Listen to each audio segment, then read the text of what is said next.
Thank you everyone for joining us today. We are, again, having a very exciting afternoon lined up for you. This is our, and I've lost count now, so I'm just gonna say this is our regular campus conversations. These are the conversations that really began as sort of an experimental response to the COVID moment and everyone going remote, including the entire campus community. What we've discovered is that this is a wonderful way for people to get a sense of what happens at SBCC, get some glimpses into the campus and campus life and campus leadership that they may not otherwise have. And frankly, a way just to connect our community with our community's college, because we know that generations of people in our community and beyond have had relationships, one-on-one relationships with the people that make up the institution. And it's always a wonderful thing to bring people together around some of the things that happen at Santa Barbara City College. SBCC is well known for being #1 in the nation in a number of different ways. And as I like to say, as we like to say now, and as our new president superintendent, Dr. Goswami likes to say, the foundation really helps to provide that margin of excellence. So for all of you that are connected through the foundation and support of the college through a partnership with us at the foundation, we thank you, because that truly does enable a great number of these experiments that you hear about and these sort of go the extra step, extra mile efforts with the campus. So today, we're going to dive into an issue that is very much of the moment. We are no secret in the throes of a truly historic election season. The political moment is one the likes of which most of us have probably not seen before, at least not exactly. And there's a very robust conversation in our nation about the role of citizens and community members and how we engage in our political sphere as well as our civic dialogue. And I'm very happy to tell you that we have two real rock stars with us today. We have one of our all-time favorite faculty members and professors, Dr. Manou Eskandari, and we have our very own Assembly member, Monique Limón, and they are both with us today. So we are going to have quite a conversation. We're going to focus this conversation around a specific program. And this is an internship program that was developed many years ago at Santa Barbara City College, which actually engages students directly in the experience of how legislation and policy is made, how politics play out in the state of California. And it really is an immersive experience. Students get to go to Sacramento to meet with legislators, even the governor, and really get a sense of how this all works together. I will also, unfortunately, let you know that this is one of the costs of the current COVID moment. This program is actually on hold for the moment because, for reasons that I know I don't have to explain, getting large numbers of people together in rooms, whether they be assembly chambers, Senate chambers, or otherwise, is a really difficult thing right now. So, but we thought it was also a really good moment to tell you a bit about the program and share what it all is. So, with no further ado, I'm going to make my formal introductions now. I'm going to first introduce Dr. Manou Eskandari. He joined the SBCC faculty back in 1992. He was the founder of the Middle East Studies program and remains the director. He's also the chair of the Political Science and Economics department.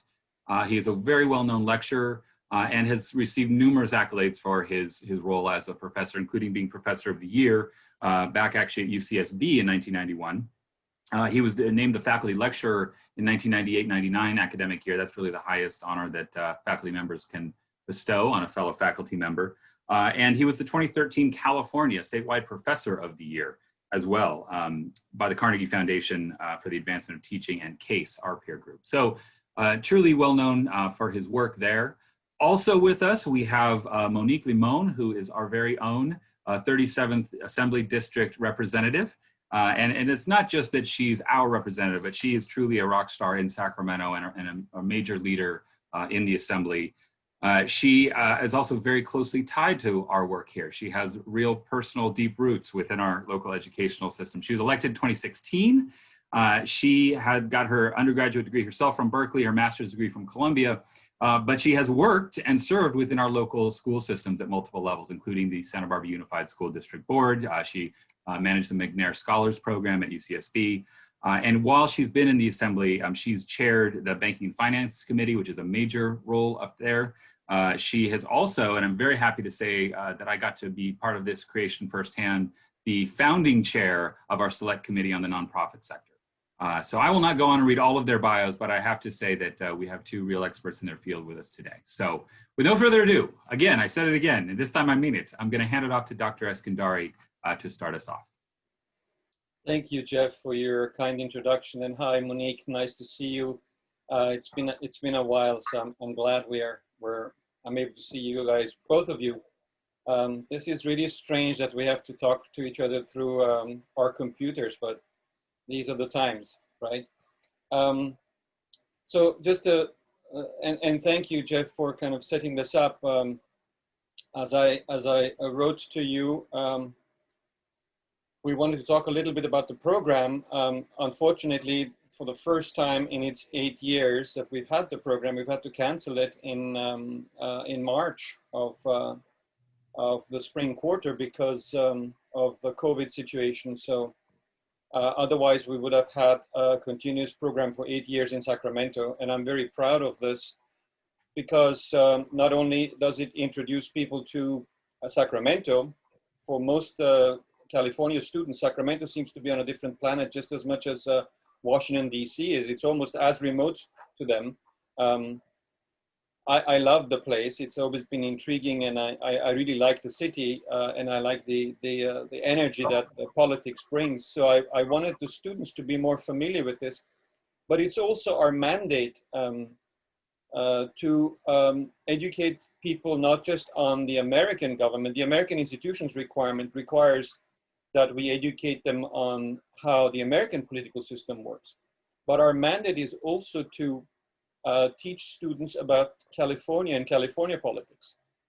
And so I thought, what better way to teach students about California politics than taking them there and letting them see how it works. And so the program was set up for students to see how a policy is being made from inception as an idea all the way to implementation. And the various institutions, the various people that we see have to do with from the gestation of the idea, legislators who bring it to the floor, lobbyists who are involved with introducing an idea with legislators, all the way through how through the various agencies these policies are then implemented. And usually the program is a 1-week program. We go up there on a Saturday, they have Sunday off, and then they basically see the legislative week, excuse me. And we extended it, we were going to extend it with this program to include Friday as well with some of the nonprofits. And unfortunately that didn't work out. So we, what we do there is then we visit with legislators, and Monique has been our host for 3 years. Before that, it was Das Williams, who is a former student of mine also. I'm very proud of that fact that he went on to become our representative in Sacramento, and now is our representative here in Carpinteria. We start with the legislators. We see the executive branch. Unfortunately, we've never been able to have a meeting with the governor. There's always last minute something, but his office has been very generous with us. And then we see the on the judicial side, we've been seeing the Judicial Council, but we've also, even though in California it's the executive branch, we've also been very lucky for the last 3 years to have Attorney General Becerra actually spend time with us. And before that, the office of Kamala Harris was very, very kind, and we would be able to sit actually in her own office. The students were very thrilled that we managed to be in her office, and we were briefed on things by the assistant attorneys general. And then we've also built in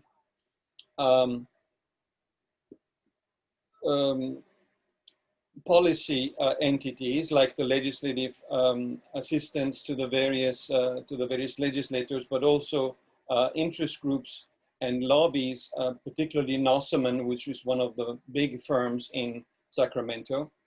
And then we've also built into the program local government, so the mayor and the city council. And then we've added over the time the various political parties, the Democratic and Republican Party, as well as additional nonprofits like NextGen and others in Sacramento. So we get a full picture of how policy is made. And it's always been a very thrilling affair for the students because they get to meet people that they would normally, under no circumstances, see this directly. And creates for them an opportunity to build a resume for one thing, but also my subtext to all of this and my ulterior motive obviously is to enthuse them onto politics. And as I said, Das was my student in the 90s, in early 90s, and he went on into politics. Others of my students from this program have now gone, as I indicated to you in my note, have gone on to Sacramento State and to UC Davis in order to be close to Sacramento and then continue with the programs that are available to them there. And hopefully one day I'll be able to say, these are the graduates of the Sacramento program who are now politicians and office holders in Sacramento itself. So this has basically been the outline of the program, and I think I'll leave it at that and pass the baton to Monique to say a few things. Thank you. And thank you, Dr. Eskandari. You know, and it's a pleasure for me to be on this call, particularly because I think of what the knowledge is in terms of a classroom experience of learning about how policy is made versus actually being in a hearing room, talking to elected officials or talking to lobbyists. It's a very different experience. And oftentimes there is a disconnect in terms of what we understand from the academic perspective versus what we know to be true in terms of the practice of policymaking. First, I want to start off with just overview of how policy is made in Sacramento. And I think that it's there's slight changes and similarities at the local and also at the you know, at the local, state, regional, federal level as well. But for me in Sacramento, I think one of the very important things to recognize is that policymaking at the state level in California really comes from the idea that there is something that needs to be addressed. And when we talk about addressing something, it doesn't have to be bad, it could be good. Sometimes you want to replicate successful models. Sometimes there's issues that are imperfect or flawed that need updating. And that idea is, I think, the basis of policy making.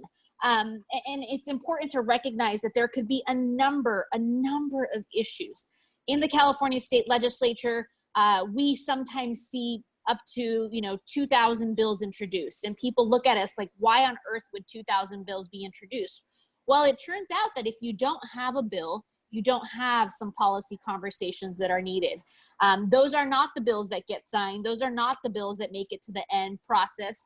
And but they are a way for us as legislators, as representatives of different districts in the state of California, to be able to have conversations, to vet these conversations, to bring in experts to testify, to bring in local folks to testify on some of these issues so that we can better understand how to address it. Now, it is not an easy process to do that. And I think sometimes people think that it's just introducing a good idea, which I think sometimes be, we can debate on whether we think all ideas are good, but, and then it goes through a hearing process and then it becomes a law. That's actually not the case at all. And I'm going to ask that we please put up a graphic that I have to show all of you our process in California for the state legislature on how to create a bill, how a bill gets introduced and where it ends up. And so I think we have a graphic that we're going to share on the screen in just a moment. And this graph, here we go. So this graphic is the life cycle of legislation, how something goes from an idea into a law. And I think everyone's first reaction to looking at something like this is like, oh my goodness, wow, this is complicated. Exactly, it is. And I would say that as you see the colors, usually the colors, the blue is the Assembly and the orange is the Senate. They have to go through two houses. Every bill has to go through two houses. And bills can be introduced mostly at the beginning, but they can be introduced at any particular place throughout this cycle. And the other piece that's really important is that the bill changes in almost every single place during this cycle. So when the students come up to Sacramento, they get to see this process. They will attend a hearing that is likely in the middle of this process. And it's important that they also understand that while we introduce ideas, there is never an idea that stays exactly the same from the beginning until the end. And so after it goes through vetting of different policy committees, fiscal committees, and it goes through both houses, there is the hope and desire that a bill will make it. It will stay alive through the process to make it to the governor's desk. The majority of bills that are introduced in California do not make it all the way to the end. They will, unfortunately, die, but at least they gave us the opportunity to have a discussion about these policy areas. So we could take that screenshot off, but certainly we wanted you to see as members of the public that this is a complicated process. And we don't always talk about it, that type of experience in the classroom, but certainly we want our students to know that when it comes to ideas and policies, it's going to take this type of understanding of how a bill works.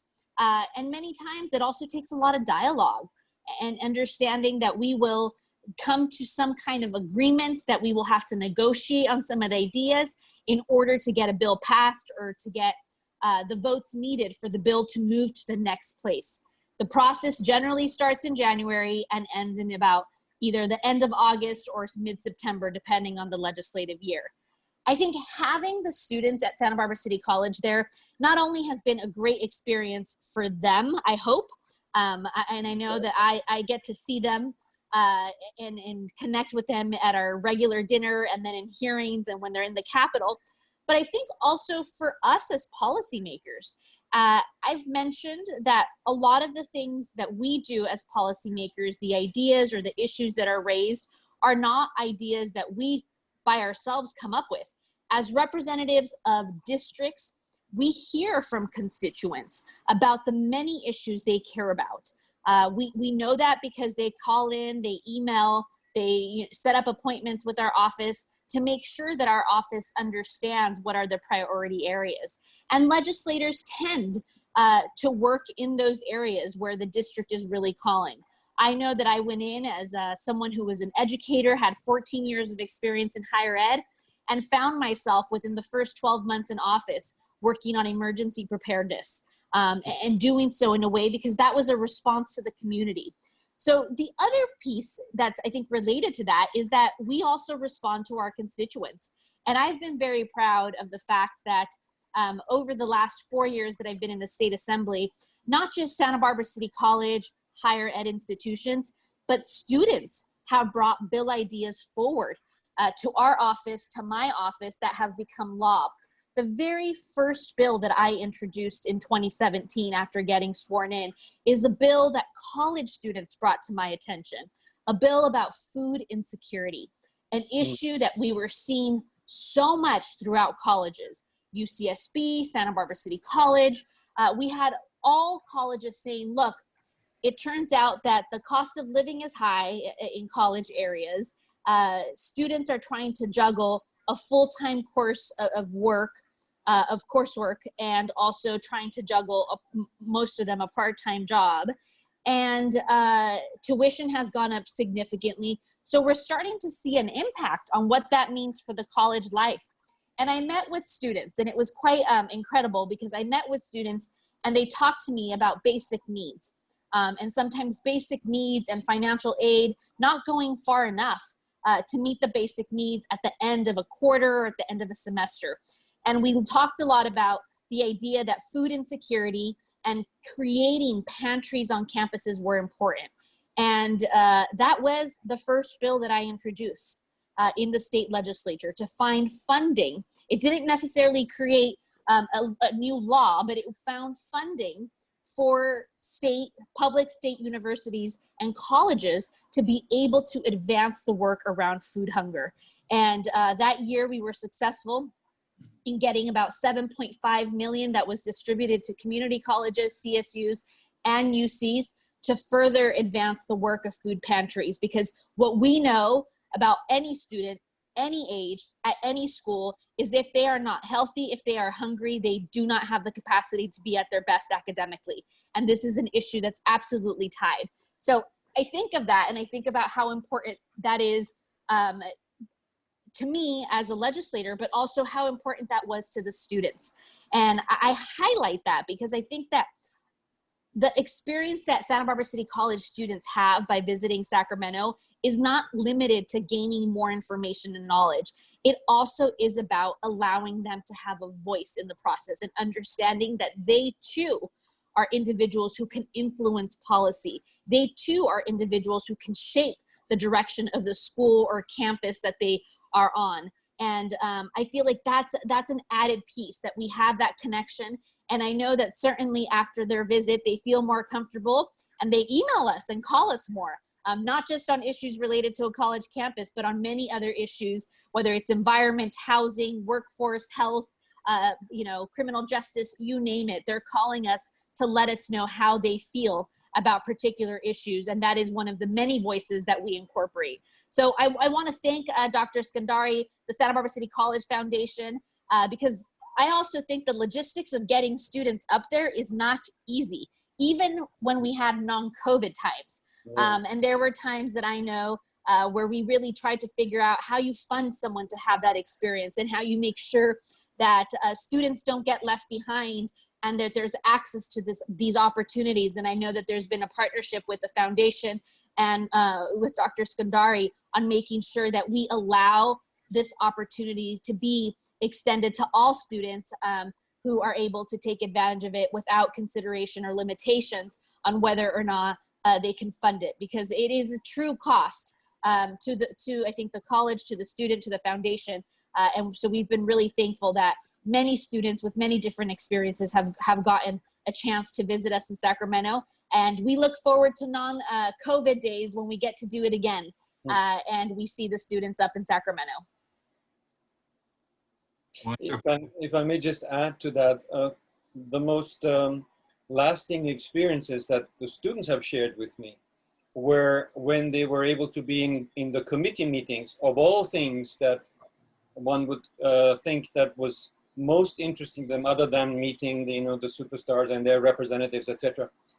Their most lasting memories were of committee meetings where they were able to get up and ask questions, or in the opportunity for community to share, they stood in line and were able to make a point, because as part of their mandate, they have to choose committees that they attend. And Representative Limón has allowed us to be at committee meetings where she is chair, or where she is introducing or is shepherding one of her bills through. And the students were thrilled by the fact that they could see the give and take. As was just mentioned, these things get crafted. It's not the original idea, does not end up being the same thing as finally the bill that is going to be signed by the governor. So in the process of the give and take in committees, the students had a real opportunity to see how these things are done. And that's a lasting impression for many of them. And I really appreciated that, not just from Representative Limón, but also from the previous hosts that we've had, Hannah-Beth Jackson and Das Williams, who've always been very generous with their time. So we've been very fortunate. Thank you both for that introduction. This is obviously an issue that's not only relevant of the day, but close to our hearts, all of us, for various reasons.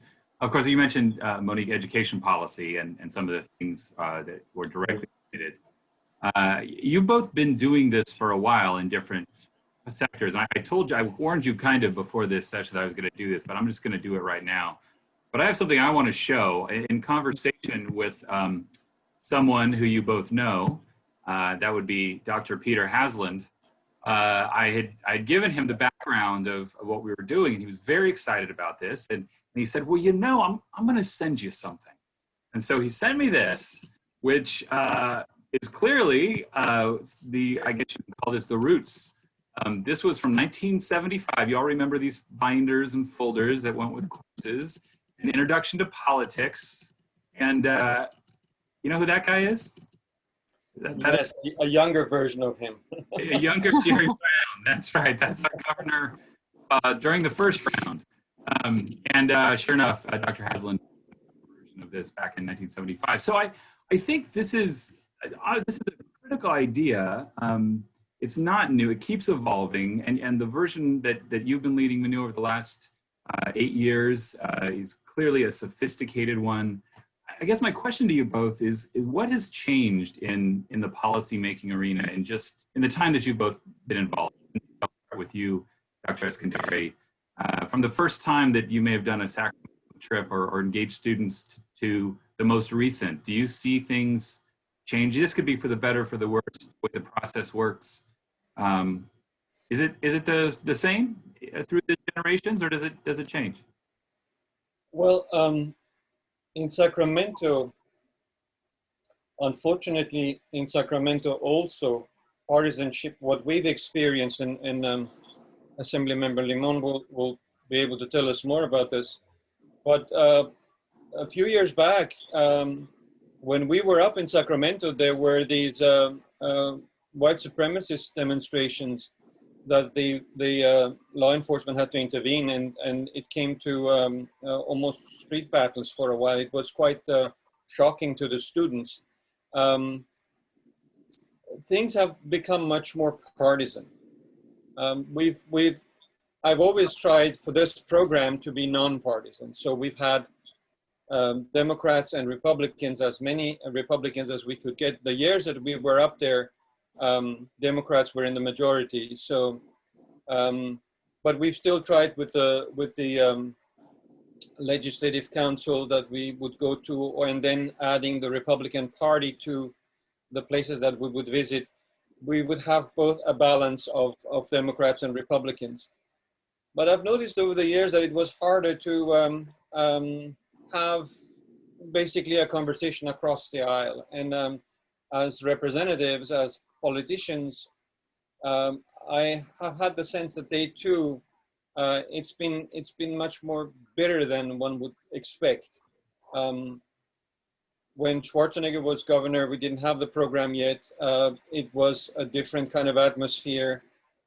Jerry Brown brought also a different kind of atmosphere as governor, but the division of politics has bothered me really. And of course, nationally, it's now a disease. It's an embarrassment. But in Sacramento, one slowly has seen also this big divide. And unfortunately, when Republican representatives were speaking to us, they were showing some of their frustrations and unloading it on our students as if we were responsible for the fact that they were not in the majority anymore. And that was kind of strange. The students remarked on this. Why were they so mean to us, or why would they talk down to us? These were some of the things that we've noticed over the years. And it's of course unfortunate because, as I said, California is very important to me. And I wanted to instill this importance in the students and for them to see that this is not just another state in the union. This is the most important state. And what we do here, the rest of the country kind of reflects on the rest of the country, and the rest of the country, as the saying goes, as California goes, so goes the country. So that's been a bit troublesome. But other than that, they've really been able to see, because we are both at the state level, but we also see the local government. They've really been able to see how things work, and it's not easy. There are a lot of problems. It's not as easy as flicking your finger and saying, okay, fixed, or we're all rational people and let's just get together and, solve this. It's not that simple. And that's been the main lesson, that people see that it is complicated and that it takes perseverance and it takes convincing and communication. And that's been the source of my disappointment with things, that communication is breaking down at all kinds of levels. We've all seen the frustration of the Governor Newsom, when he was standing in the middle of a burnt out forest, and he was saying, okay, we're done with this conversation about is there global warming or not. We're not going to have that conversation anymore. So these are difficult times, but that also is part of the learning process, you know, that students see that there are difficult times one has to get through. So I'm gonna out my colleague just a little bit. Some of the back channel communication right now. There's little notes about wait a minute. What about Schoolhouse Rock? And I'm just a Bill sitting on Capitol Hill. Yeah. I'm gonna sing it. But Monique, I do want you to maybe comment on it. You know, we're all taught this, or not all of us, but I remember being taught in the 70s and 80s that it was, you know, that's kind of the simple process. And of course, the chart you just showed elaborated a bit on that process. But is that a constant evolution? Does that change over time? How that engagement and process looks? Does it get more complicated, more obtuse, or does it get easier? What do you observe, having been involved in that work for some time now? Yeah, well, I will say that the process doesn't, the process itself doesn't change, but I think that every element within the process gets a little bit more difficult and complicated. And I will give you the example that this year, in terms of how we got and we solicited feedback, was a whole different ball game, because you have a process that's outlined for you that you follow. However, how we solicit testimony was completely different, and it was much more complicated because of COVID-19. So we used technology much more in 2020 than we had ever had. And that does complicate some of the process, but it doesn't mean the process itself changes. It just means that there's more considerations for how you get your message across, for how a bill goes through each committee, each hearing, and certainly in a time where the budget is difficult, bills are going to have a very, very difficult time getting out of fiscal committees. And that is, I think, a constant. And we have to recognize that 2017, 2018 had a very different approach when a bill hit appropriations committees. There was a very different analysis done compared to a time now where the state is $54 billion in debt. So I think that that's something to consider, as well as the makeup of the legislature. I would say that as a member, I don't know that I find so much division between a Republican and a Democrat as much as just within all of us. Having a super majority in both houses, in both the state assembly and the state senate, requires a whole different level of discussion. I think that there's this idea that whether you're a Republican or whether you're a Democrat, in California, you subscribe to the exact same philosophy that your party has. And what I have learned is that the tent is really big on both sides. I, for example, thought that it would be more partisan. I was looking at the federal level and thought that my experience in California would mimic that, but it turns out it hasn't. Of the bills that I've had signed by the governor, and I've had, approximately 25 or so in the 4 years that I've been there, every single one of those bills, but one, so 24 out of the 25 had Republican support. And I think that sometimes that gets lost, but certainly how we approach a policy issue could differ. And I think that that adds to the complication of the process itself, that we all approach our answer to us or our solution to a policy issue in a different way, and there's certainly dialogue. In a moment in time like this, where we also rely so much on federal assistance and the federal government, I do think it has gotten harder in terms of the conversations around where we are headed as a state, what solutions are needed. And I will say that in tougher times, there's unfortunately more finger pointing than I've seen in previous years of where the fault could be or where the solution is not coming from. And I do think that that makes it a bit more difficult. Now, this doesn't mean that you won't have moments that you will see in a hearing or on the assembly or Senate floor where there is a full-blown, not conversation, but dialogue, a moment. We have rules about how many minutes we can speak and when we can speak and when we can be called on. But that will feel very partisan. It's just not on every single bill. It's on a select number of bills. Thank you for that. You mentioned, Monique, some of the issues that have risen to the top for students, and you gave that fantastic example of students actually being part of one of your first bill.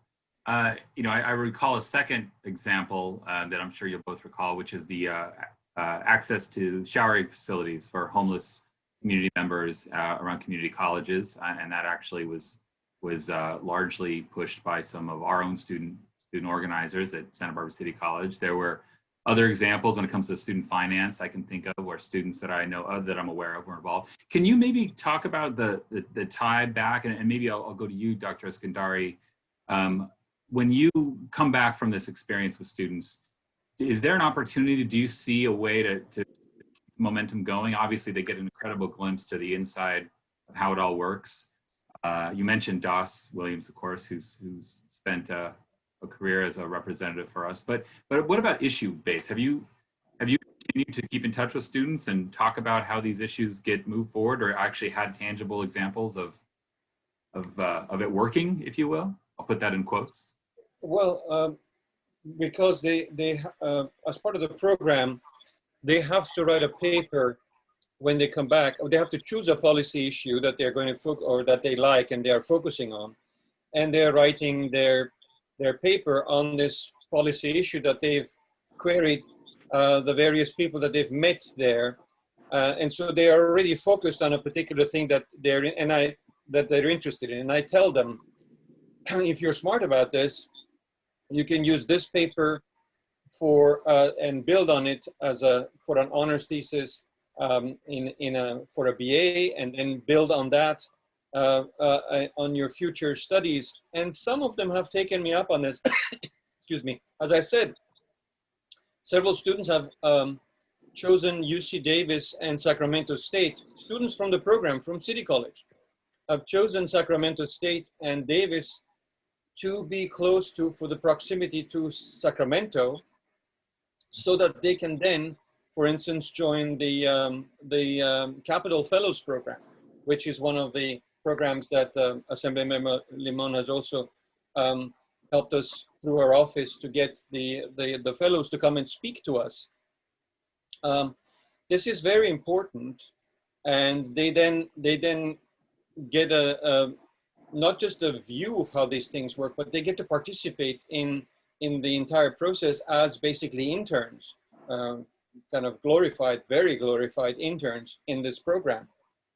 So yes, I am sure that the future, in a few years, will produce people who are going to be involved in the nonprofits that we have introduced them to, or others that they will find themselves in Sacramento, but also in legislative and executive and judicial positions that they've been introduced to in Sacramento once they get their degrees, because obviously we're a 2-year school, so they have a road ahead of them before they're done with their degrees. So 2, 4, 6 years. We've been an 8-year program, so if the first wave of students has in fact completed, this journey, they by now would be involved in some aspect of Sacramento politics. I'm not particularly aware of any one of them having done that yet, but the fact that they're introduced to this process and go there with issues in mind, that's the whole thing. That they're not just tourists observing important people doing important things. They go there with particular policies that they're interested in, and then they see how those policies, how those issues work their way through, and who is involved with them, and what it takes. And many of them then use that for furthering their own education and their interest in these matters. Well, maybe I'll use this opportunity. Stuart Ornstein's on with us today and put a question out there. Can you say a little bit more, Dr. Eskandari, about how this course, this experience ties with others? You mentioned some other places that students can go next. The specific question was, is the internship a separate course, or is it part of a larger course of study? Can you speak a bit about what else is how it's connected or not to what else is offered? The program, it's a program, so it's called the Sacramento program. The idea is take students to Sacramento for 1 week and get them a first-hand experience as to how these things work. But we have designed a course or revived the course, as you can see, from what Professor Hasland has shared. There was at some point a course, and we've kind of revived it. It's called Poli-Sci 108, California Politics, California Government and Politics, which now gives the students an opportunity to get to have a course attached to this. Before this course, it was just an internship course. And of course, internships are part of what students are supposed to be doing, and they get credit for it at various institutions. So there is a course dimension to this, and then there is the program itself. But there is no major called Sacramento Politics because, well, obviously we're a two-year school and we don't have those kinds of specializations. But what they do with this course or with the internship that goes on their transcripts, and they receive, you know, the letters and some of the accolades that Assemblymember Limon's office has given them, the certificates. They take these things with them to four-year schools and then graduate level, and continue basically on this track. That's why I said Sacramento State. Most students, it's very strange, have not heard of Sacramento State, or if they have heard, they don't know that Sacramento State has a particular Masters of Public Administration geared to California politics. And they learn that when they're with us in Sacramento. And the same thing with UC Davis. So that's how they would continue, even though we don't have a specific major called California politics, but we have these elements that allow them then to go on to the 4-year and then beyond to the masters. And one final question before we leave this, Dr. Eskandari, how many students at a time? I've seen some of the photos that you've posted. I know you have Facebook groups for these classes. Yeah. How many students get to participate in any given cohort? We started with about 25, and we've gone up to 30 and even beyond 32 students. And as I said, they're there for a week. So it's about the manageable level is about 30 students. And when we have our dinner that Monique mentioned, she gets mobbed for an hour, 2 hours, and she's very generous with her time. And they are just all of them, you know, even though I tell them, please, you know, leave some room for people to just enjoy themselves. They are 30 people is about the maximum that one can, because we have to take them to sit in committees. We have to take them, we're sitting in the galleries. It has to remain at a manageable level. So the maximum has been around 30. Right. Thank you. Thank you. So Assemblymember Limon, let's talk about some of these student issues over the years, and what are the greatest hits can you offer, or examples? I've seen you do it. So I'm just curious, what are the big issues that students are bringing forward right now? Or so I think, yeah, you know, and I think that this is a very interesting year and we're having this conversation in 2020. I might have had a slightly different answer in previous years, but I think that this is important to recognize that, you know, one of the questions you asked earlier was like, what changes have you seen in students? And I have to tell you that in 2020, I've never seen so much student engagement on a policy level like I have in 2020, whether it's because of COVID or criminal justice reform, or, you know, social inequities, or being an election year, you name it, but the number of contacts that they've had with our offices has increased. And it's not just on traditional issues. For example, I will tell you that in the last 4 years, I've seen an increase in the number of students who are now talking about student debt. And so this year, California passed a student bill of rights for student loans. And that was something, again, that came from years and years of students saying, hold on, we all have debt, and shouldn't there be transparency in how that debt is collected? Shouldn't we know what rates are gonna, you know, be offered to us and stand in place as we continue through the process? Shouldn't we know when one of, you know, our lenders sells the loan to somebody else? Like, things that impact students, I feel like have been really broad. On the criminal justice side, at this very moment, we have seen youth and students really come forward in lots of different ways on criminal justice reform, what they perceive as, you know, the future of what they want the future to look like when it comes to our justice system and what our justice system should or should not do on issues of inequality. That has come up a lot. And it doesn't mean that all students agree on this, but I just see that there's a more active voice. And I reflect on the fact that perhaps that's also because they feel, I think, and this is not just this district. We've seen it statewide and we've seen it nationally. When you talk about climate change and the environment, and how some of the climate marches were led by youth and students, and how some of the bigger areas across our country were college towns or college communities where you had a lot of, you know, young adults leading conversations about what they want the future to look like. I think all of those are elements that we've seen that are more prominent in 2020 than they have been in the past. I think it's great. They don't always agree on what the issue is, but this is where I feel that a program like this, that not just has the course that is offered at City College, but has an experience part of it, can help move from an idea, an ideology, to what it looks like to actually, in practice, through the policymaking process, become real.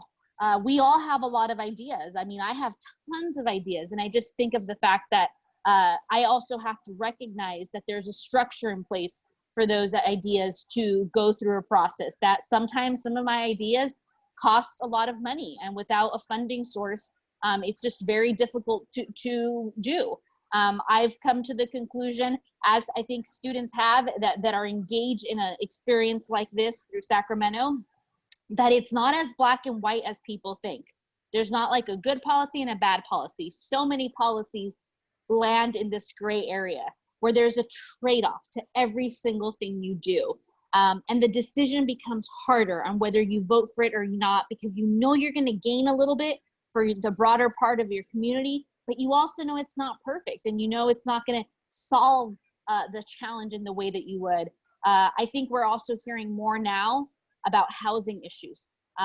You know, housing, environment are definitely areas where students are chiming in, and not just, again, about the college experience. I think that that's been part of it, and historically, we've certainly seen a lot of students weigh in, but the policy issues now are much greater, and I think the community college system should expect more policies to come through. I know that students are actively talking about dedicated funding sources to support the work at community colleges. They're talking about, you know, challenges and inequities in disadvantaged communities. I know that there was a bill that was, I think, a little hard for the community colleges to figure out how to implement, which was the idea of students who are homeless being able to park and sleep at a community college overnight. I have a feeling that bill is going to be back in the future. But, you know, these are all parts of conversations that come forward from students, and I think are really relevant to their experience, not just at the college, but their experience outside in the neighborhood, in the communities they live in.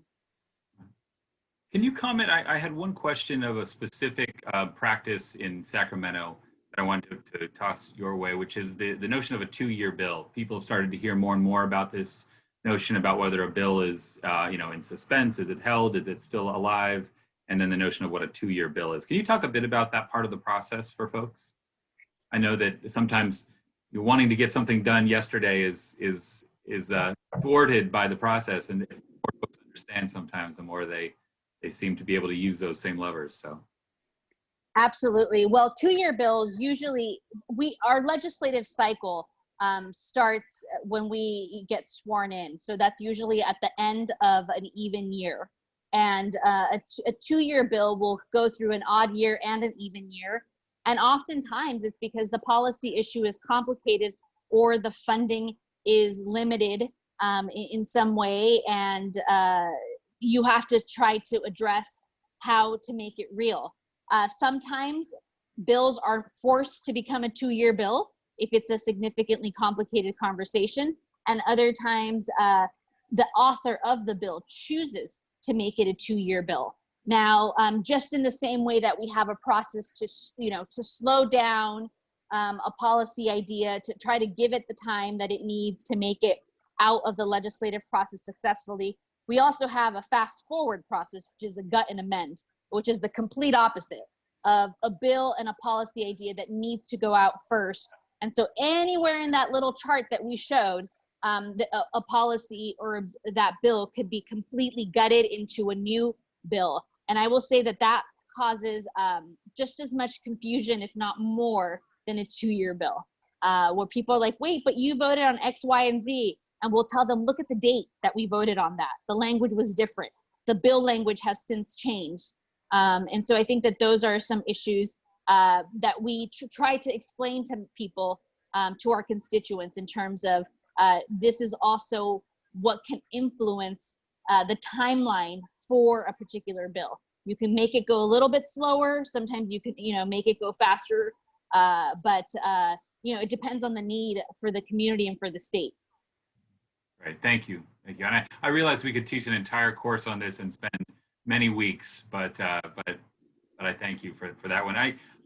Dr. Eskandari, let me ask you, we're getting close to time here, and I want to give you both time to say some final words, but Assemblymember Limón was just, without even being asked, she gave a lot of reasons for her hope and what people are doing right now and their engagement. I'd like to actually ask you the same. What gives you hope? What makes you feel positive about the future from what you see? Because you're working with students, and of course, SBCC students are all ages. But what do you see in this work that you hope for where we're headed, politically speaking, policy speaking? Well, I've been a relentless cheerleader for engagement in politics. I tell my students at the very beginning of every poli-sci class, why are you taking this class? And some of them say, 10,000 reasons. But I tell them, you might want to consider that just as one takes pre-med classes to become an MD, you take political science classes to become a politician. And politician isn't a 4-letter word, it's not a negative thing. Politicians are public servants. They are the ones who ensure that what we want in a democracy actually is implemented into policy. And so if you have any interest, if you feel strongly about anything, you need to be, so to say, at the table where those decisions are being made. And programs like these allow students to kind of get over the fear, oh my God, this is too big, member of the assembly, or, senator, or, these are all big names and buildings with marble. They get to see that the people who are there are not particularly special creatures. They are like them. Many of them are closer to their age, actually. And they see that it is therefore possible. It was fascinating to me, and actually very serendipitous that Assemblymember Limón has a background from our environment. She was part of us, and the students kind of immediately feel that. Not only age-wise is she closer to the students, but also just the fact that she literally was, at City College and at UCSB. This is very important, and so I also tell them that Dawes Williams was my student at UCSB and at City College.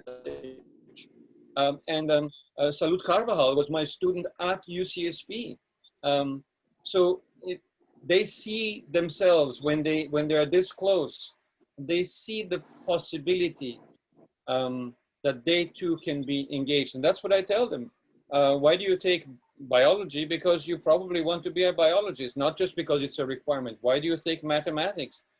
Probably because you want to go into mathematics as a field. And so here is the field of politics.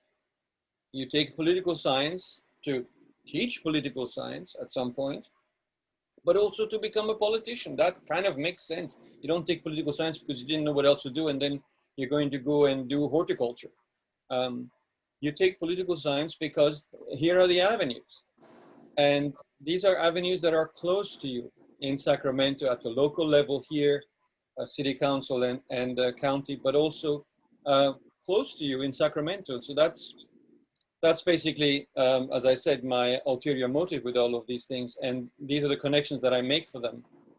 And many of those connections do take once they see it in the person of someone like Assemblymember Limón, in the person of someone like Hannah Jackson. Senator Jackson was a bit more remote in that sense, but they see it, and then you can almost see the light bulbs go off, going, yeah, that could be for me. That actually might work. And now I know that it's not some scary place. It actually, you can almost read it in their faces when they're there, and it's always been a source of great joy for me. So I'm just a relentless cheerleader. That's my calling. That's a good calling. You obviously do it well, so we appreciate it. And I didn't know the Congressman Carbajal connection too. So yes, had a reputation there, Dr. Eskandari. I hope it's a good one. So I've got one more question I wanted to tell from our attendees, and that is Dr. Peter Hasland himself. He's mentioning here, and I'll just read this. He said in his time, members of the legislature could actually have a fight on the floor and then go play golf together, and even work together. Is that still possible? And Assemblymember Limón, do you still see that in Sacramento? For the most part, yes, we still see that. We disagree on issues and can have a policy disagreement, but we still have a relationship. Now, it doesn't happen with all members, and I do feel like the partisanship has gotten almost like there's more staunch partisanship if you happen to fall in that category, but most in California still don't. And I know I'm the vice chair of the Legislative Women's Caucus. It is a bipartisan caucus. There are Republican members and Democratic members in this caucus. I work with them the same. We talk about our bills, try to figure out if we can get support. But I do think what's happening at the national level has made it significantly more harder, because what's happened at the national level, the partisanship at the national level, it kind of feeds into our whole country, all of our communities. So I do see that while us as state representatives can work more collaboratively together, I find that the division is still very present in all of our communities, that bills get misinterpreted, that there's not always the same level of understanding in a bill and what we did or what we didn't, that there's a quick assignment to blame on one side versus the other. And I don't know that it's all coming from elected officials in Sacramento. I think that it's part of what I see more broadly in the community. But I can tell you that, I mean, this week alone, I have, my colleague up north is a Republican legislator, Jordan Cunningham, and he and I were texting about, just a fantasy football league, game. And that just was fine. There was no thought or anything put into it. There is a relationship outside. We are all human. And Jordan and I sometimes agree on issues and sometimes we don't. But we've also found ways to work together. So I think that you have examples like that. And that example is, I'm not alone. I know, especially with wildfire issues that I've worked on, we've really worked across the aisle, and I've worked with several Republicans across the state that have the same experience and know what it's like to have a wildfire so big in your district with so many people evacuated, with so much damage. So you really still see examples of that, but they don't get highlighted all the time. That's just not what people talk about. We talk about the times where we disagree, and I think that that's unfortunate. Yeah. Actually, on that note, sorry, Dr. Eskandari, do you want to add something to that? Yeah, times have changed though, and that changed for the better.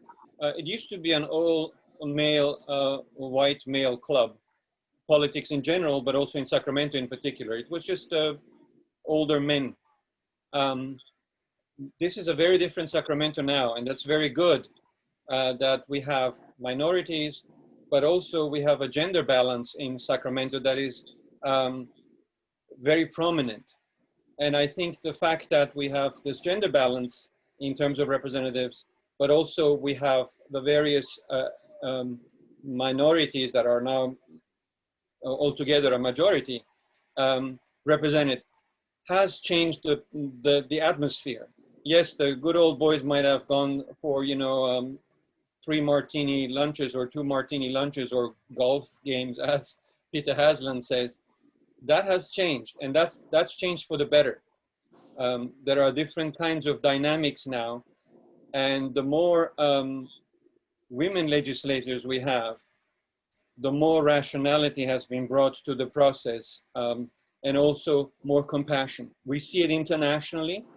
You see it in the leaders of New Zealand and Germany. They are the ones who actually addressed the problems and got solutions. And then you see the male egos bumping into each other and themselves elsewhere, not getting anything done. So in that sense, that's also been, since you asked me about the composition of the students in the program, I've always been very, very proud of the fact that the first people who sign up are females. And the majority of the students who, not just for these programs, but also for the study abroad that I direct and other programs, the first ones who are first in line, get their applications in, have their act together, know what the issues they want to address are the women students.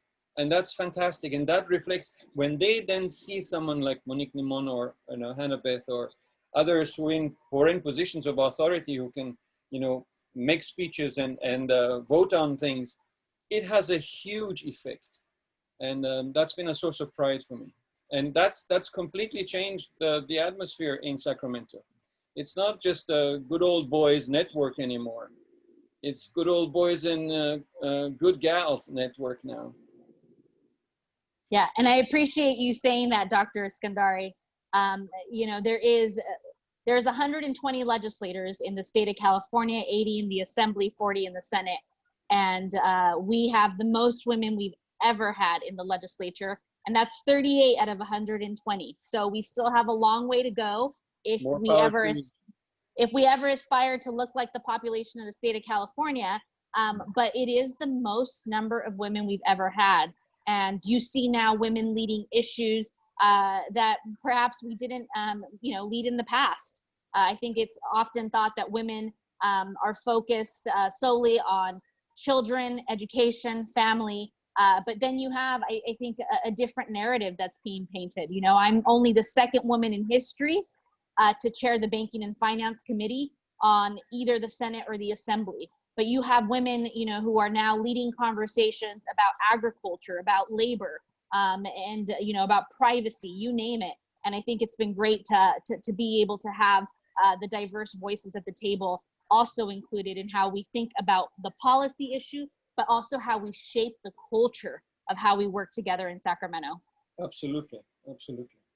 And Assemblymember Limón, I want to also note that not only are women leading in all these ways, but your leadership and Senator Jackson's leadership. So you just mentioned off the cuff, but I want to say it again. So only the second woman in the history of the state to lead the Banking and Finance Committee, and your leadership within the Women's Caucus. And of course, Senator Jackson has done an incredible amount and very high profile around women's leadership, not only in the public sector, but around women serving on corporate boards and so on. So certainly a major demographic shift that we're in the midst of. I have one quick specific question for you, Assemblymember, and then I do want to give you both a chance to close. And we have a question from one of our board members of the foundation, Frank Skipper, and that is about you mentioned early on the committees that students engaged in, and both of you mentioned they appreciated the opportunity to not only attend but participate and speak on occasion. What is the platform on which those are visible to the general public? Can you share that so that folks that are seeing? Can you repeat the question? Sorry, Yeah, the platform upon which those committee meetings are visible to the public, especially in this remote environment. How can folks get a glimpse into that without being in the room? All of our hearings are actually available on websites. We used to have Cal Channel, and some people don't have Cal Channel, which was like our TV channel, but they're all available online, really, for anyone who wants to watch them. You can go back to hearings and watch those, but that is the way that is most accessible. There's also anything about any bill, anyone can find a legislative platform that shows what the bill is, when the language changed, and who voted for it. So there's always the kind of quick summary that's kind of a more narrative summary, but if people want to watch the hearings, that's also an online. And if people want exact websites, they're always welcome to reach out to us. And, you know, thanks, Frank, because you've been involved in education since I was on the school board. So I know that you care a lot about the issues that impact our community and our schools. So just let us know, and we'll make sure you have the link to any of the hearings that you might want to watch. Thank you so much. I will remind everyone, we post this session. It's being recorded, as you can see. We'll post this on our website at sbccfoundation.org, but we'll also post materials. So if either of our presenters today want to offer up any materials to be posted alongside this session as resources, we're happy to do that as well. All right, so in closing, and we could go, I certainly could hang out here for hours with you both, but we know we agreed to about an hour and we're already a little bit over time. So in closing, I want to give you both the opportunity just to say any final words or thoughts about the program itself around which we anchor this conversation, or the broader political context of the moment. And I'll start with you, Dr. Eskandari, as the faculty member leading this program. What would you like to share with folks that you would like them to go home with, so to speak? Of course, most of us are in our homes, but you know what I mean. Well, thank you, Jeff, and thank you for stage managing this and being a good moderator and bringing us together, because as I said, it's been a while. It was a source of great sadness for me to have to cancel the program on account of a pandemic. What I want to emphasize is not just a program, but the college. I hope people realize, and this has been one of my pet peeves, that we, just as much as students who are unaware of Sacramento and the importance of Sacramento, even though they are Californians, many people in our community are still unaware of the importance of our college. And with this COVID situation, interestingly, you know, this Chinese proverb that, that there are two sides to this ideogram, that for every opportunity there is also danger, but for any danger there is also opportunity. This has highlighted the possibilities of our college. Yes, we've had to cancel this program, but because of the fact that everything is online, students now can see greater advantage in taking courses at our college. Now, I don't know how I'll be able to have a Sacramento program on Zoom. That would be difficult. But just generally the fact that as a college, we were able to offer these kinds of pioneering programs, whether now online and hopefully soon, as Assemblymember Limón said, hopefully soon beyond the pandemic, again back to normal, hopefully. Just the fact that we're able to offer these programs as a two-year college.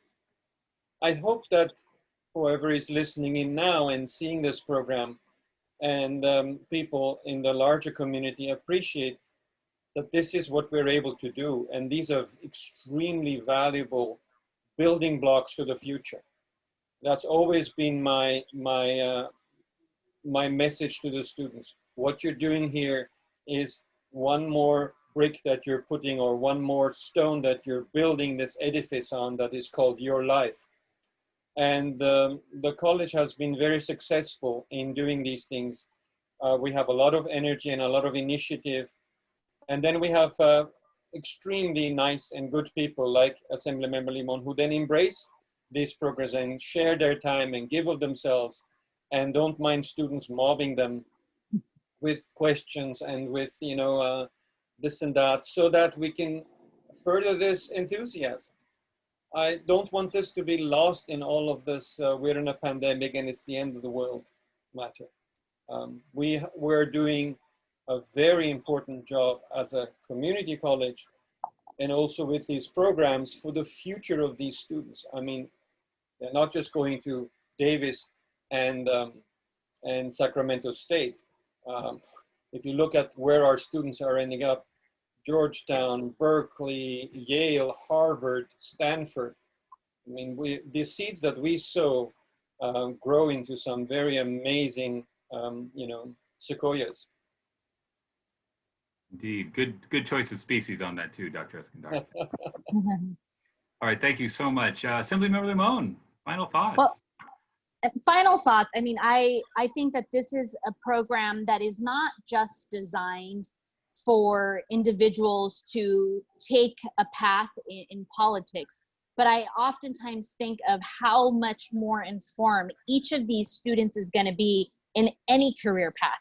Because it turns out that whether you're a business owner, a carpenter, a nurse, a doctor, a teacher, you name the career, and there is policy that impacts your career. And I feel like as I look at this program, I think of how much more knowledgeable and the additional skill that these students will have because they understand the legislative process, because they understand how to articulate a concern or a strength or a comment to an elected official. And as has been brought up, yes, we have a dinner and the dinner goes very long and students ask me anything and everything they want to ask me.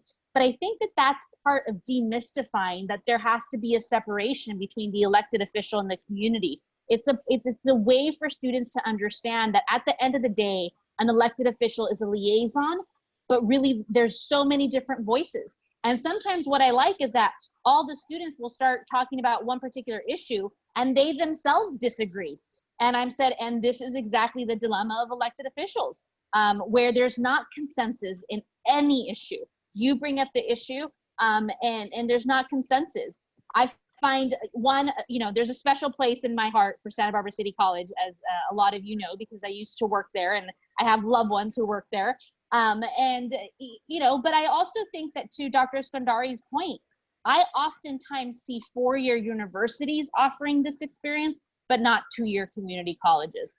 And the fact that at Santa Barbara City College, we've been able to find a way to give an experience to really enhance a skill set for a student that's not always available at other community colleges, I think is really notable. The students are getting a great experience, and whether they love it or think of, I'm definitely not going to go into politics after this. It's actually a good thing that they know what they like, and I want to recognize Santa Barbara City College for offering that experience. The foundation for helping out when we want to make sure students are given that experience. I think it's valuable, not just to the student. I think it's valuable to the college, but I think it's also valuable to whatever career or workforce or industry or sector they go into, because they will be able to take this skill with them in the future. Hear, hear. Well, on that note, thank you so very much. Dr. Manou Eskandari, Assemblymember Monique Limón, thank you both so much for joining us and having this conversation. I'll remind all of you, and thank you all for joining us. Again, the Santa Barbara City College Foundation hosts these as a way to get some insight, and hopefully you've all got some now, into some of the wonderful things that do happen with our communities college. And we're going to continue these. I will let you know, as I'd said previously, this will be posted within the next day or so up on our website. I want to thank my colleagues, my partners in crime, Raisa Smoro, who you met at the front end, Rachel Johnson and Jennifer LeMay, all of whom are part of the team that puts these together. And I want to tell you that we have decided on a twice a month program. We're going to have the first and third Thursdays for the remainder of this semester, probably well into spring and who knows how long. So you can count on it, 4 p.m. on the first and third Thursdays of the month. You can watch our email list or our website for more information. And these next two are going to be very special. On the 1st of October, just 2 weeks from right now, we're going to have our reinvented gala. And since I have the screen sharing power, I'm going to use it right now for good, not evil. This is the big event that's happening on the 1st of October. It is free. We want the entire community there. All you have to do is register in advance, and you can see you can do that right off of our website at sbccfoundation.org. You're going to learn more wonderful things about the college and the students and all the things that happen right here at Santa Barbara City College. And I'll tell you, on the 15th, we're actually going to be hosting a candidate forum for the 3 open seats for the trustee board at SBCC. In a big political year as this one is, all of the air certainly gets pulled out of the room on certain races, like the presidential race. But we must remember that there are critical races all the way up and down the ballot, local races, and of course, policy and ballot measures as well. So we're going to do our part to make sure folks are aware of our race for the trustee board here. And so with that, I will just say thank you all so very much.